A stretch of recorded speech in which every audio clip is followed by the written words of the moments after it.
Sir కొంచెం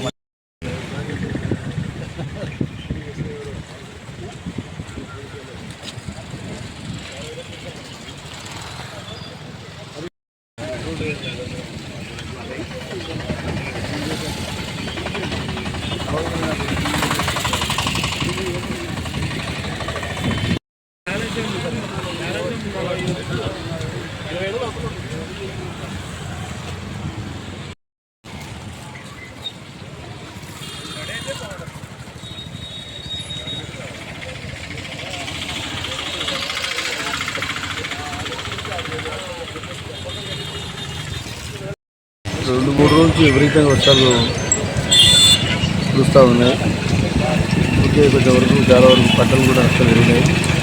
ముందు ప్రవాహిత ప్రాంతాలు విపరీతంగా వర్షాలు పడినాయి. ఈ గతంలో చంద్రబాబు నాయుడు గారికి రివర్ను వెడల్పు చేయకపోతే ఈరోజు చాలా దారుణమైన పరిస్థితి ఉండేది.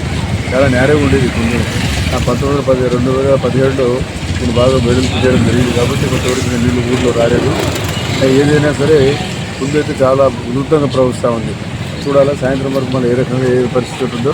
కాబట్టి ప్రజలు కూడా అప్రమత్తంగా ఉండాలా, అధికారులు కూడా అప్రమత్తంగా ఉండి ప్రజలకు అవి ఎప్పటికప్పుడు తెలియజేయాల్సిన అవసరం ఉంది. వారికి కూడా ఎవరైతే ఉన్నారో పిల్లలకు కూడా సురక్షితమైన ప్రాంతాల్లో పెట్టి వారికి కావాల్సిన సదుపాయాలు కూడా ఏర్పాటు చేయాలని చెప్తున్నారు. అదిగాక ముఖ్యమంత్రి గారు టైం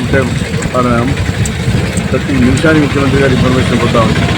కాబట్టి అధికారులు కూడా అప్రమత్తమై ఎవరైతే ప్రజలు ఉన్నారో ఎవరైతే లోతట్టు ప్రాంతాలు నివసిస్తున్నారో వారికి ఇమీడియట్గా మరి వారి సురక్షితమైన ప్రాంతాలు పెట్టి ముందుగానే యాక్షన్ ప్లాన్ తీసుకొని కూర్చొని అందరు అధికారులు కూడా ఏ రకంగా చేయాలో తెలిసి వాళ్ళ భోజన సదుపాయాలు కానీ ఇతర సదుపాయాలు కానీ చేస్తున్న బాధ్యత ప్రభుత్వం మీద ఉంది. కాబట్టి తప్పకుండా మేము చేస్తాం. కాబట్టి ప్రజలు కూడా మీరు కూడా అప్రమత్తమై ముందుగానే గ్రహించి సురక్షితమైన ప్రాంతాలు పోవాలని చెప్పి అందరినీ అనుకుంటాం. ఏర్పాటు చేశాను. ఈ బ్రిడ్జి కావాలని కొత్త బ్రిడ్జి కావాలని చెప్పి 2017 శంకుస్థాపన చెప్పి అప్పుడు 20% చేసి వదిలేశాను. మళ్ళీ దాదాపు 6 ఏళ్ళు అయింది పెట్టడానికి. 7 ఏళ్ళు అయింది మేము మేసింగ్ 2017కి ఇంతవరకు కంప్లీట్ కాలేదు. ఇది మన పరిస్థితి. మనం కొత్త ప్రభుత్వం చేశారు ఘనకార్యానికి. కాబట్టి ఈరోజు ఈ వెడల్పు కాకపోతే ఆ రోజు చేపట్టకపోతే ఇంత దారుణమైన పరిస్థితి ఈ పాటికి నిండా టౌన్లో వచ్చేది నీళ్ళు.